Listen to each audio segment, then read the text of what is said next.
Ayan, so we boiled this one for approximately siguro mga 2 hours, no? And boiled and simmer lang. So here's our beetroot.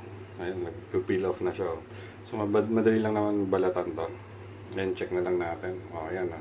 Super lambot na. Natutusok na natin siya, no? Wala nang resistance. So,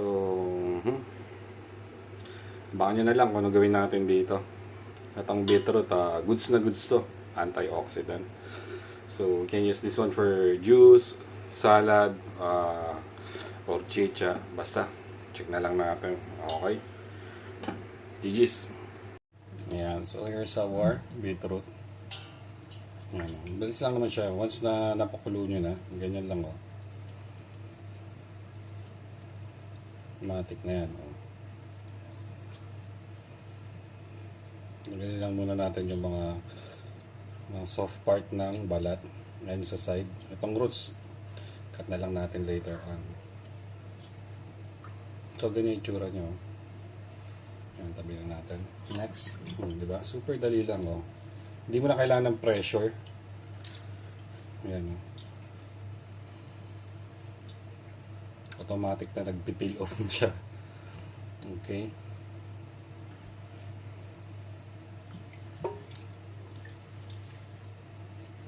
Maraming benefits to mga bossing. So, sa isa rin to sa mga super fruit ba to? Hindi bata fruit to, no? Mga superfood. So, antioxidant. Sabi nila, maraming benefits na nagre-reduce raw ng mga cancer cells. So, ewan ko. Check na lang natin, no? Double check nyo na lang. Ayan. Wow. Okay. Ayan. So, from here, ayan, kita nyo. Peel up lang natin. Cut lang natin ito. And then, itong root. Ayan. Ayan, pakita ko sa inyo yung loob. Yeah? Very soft. So, i-stack na natin to. Ayan, oh. Wow. Super soft. Wow, ang ganda, oh. Maganda rin itong gawing sauce sa mga dishes natin. Kung meron tayong mga pan-grilled mga meat, mga steaks, or seafood, goods na goods din to. So, abangan nyo na lang kung ano gawin natin dito. Hindi ko pa rin alam, eh. Iniisip ko pa. Ayan. Okay. Ayan, so ito na siya, no? Mga natin.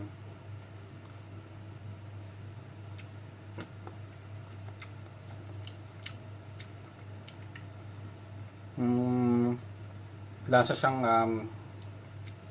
kamote na gelatin, parang ganun. Tama. Namanamis na mes, na masim-asim, may konting asim. Try natin bukas.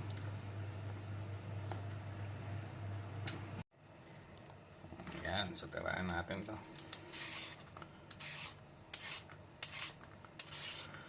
Gawa na lang tayo ng juice.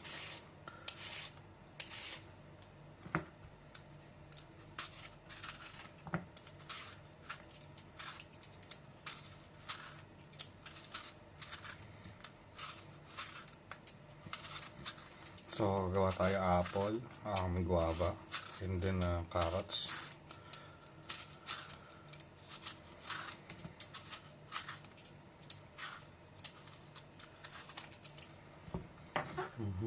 Okay sana to gamitin yung skin nila, no? Kaso kailangan pang linisin maigi. And tinatamad ako.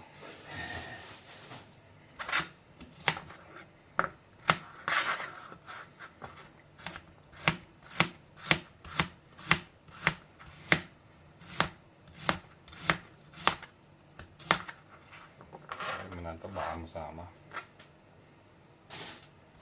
And then yung apple natin.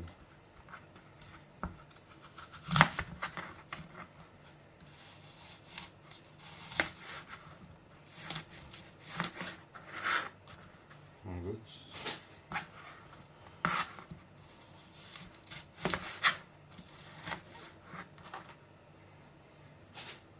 Then guava.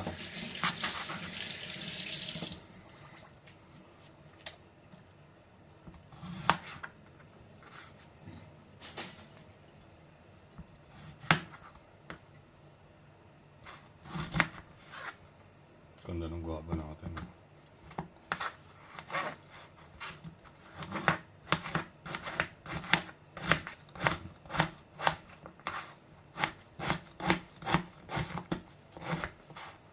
Okay. Saan yung pichel natin? Yan, so ito yung pichel natin. Lagyan natin itong guava. Ito iinumin natin today, no? Carrots, apple, dyan ka na. And then yung beetroot natin kahapon. Ito. Hanggang pa natin ang isa. So yan na yung blend natin. Blend ko muna. Ayan, so ito na yung gagamitin natin. So we have here carrots, bayabas, mansanas, or apple, tsaka yung beet natin. Start na tayo. Yan, so sugar, optional. Sugar or honey. Ayan, naubos yung honey ko. Sugar na lang, konti. Yan. Pero sa mga diet, huwag na kayo maglagay ng sugar. So lagay lang tayo ng water para hindi mahirapan yung hand blender natin. Nasira kasi yung blender ko.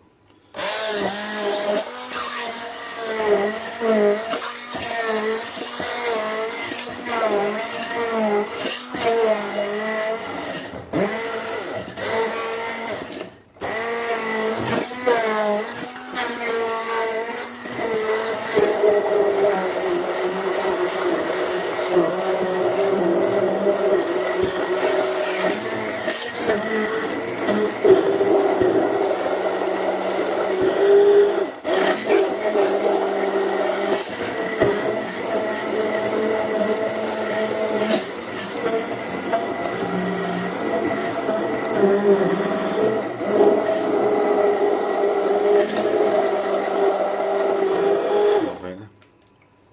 Lakas talaga ng hand blender mo.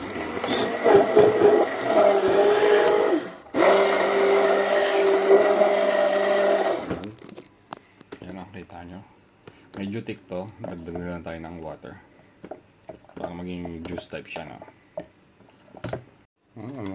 Tapos na siya. Dagdag na tayo ng water. So yung consistency niya.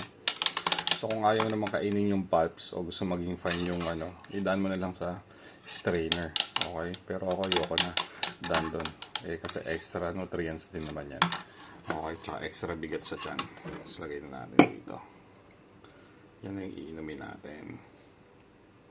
Iwas muna tayong kape. Isang kape lang tayo muna sa umaga. Dati nakakalima ako eh. Juice na lang tayo muna. Okay. Gigis. O yan o. Jess, tirahin mo na to.